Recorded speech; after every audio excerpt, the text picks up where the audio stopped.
பந்தராகி பிடிச்சவங்களா 230 நாள் நாங்க தானே உட்கார போறோம். அப்புறம் நாங்க 4 பேரோட போகணும். நிறைய தம்பி தங்கைகளை உருவாக்கணும் அந்த கட்சிக்குன்னு ஒரு தகுதி.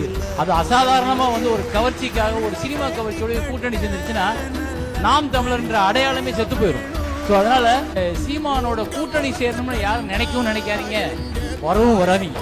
பைபிள்ல நிறைய கதைகள் இருக்கு, அதை படிக்காதவங்க படிச்சு பாருங்க. அது குறிப்பா உன்னை பத்தி சொல்லணும்னா, ஒரு இளைஞனுக்கு எதிரா தன்னோட சொந்த சகோதரர்களே பொறாமைப்பட்டு அவனை பாழும் கிணத்தில் தள்ளிவிட்டு அதுக்கப்புறம் அவர் எப்படி மீண்டு வந்து அந்த நாட்டுக்கே அரசனாகி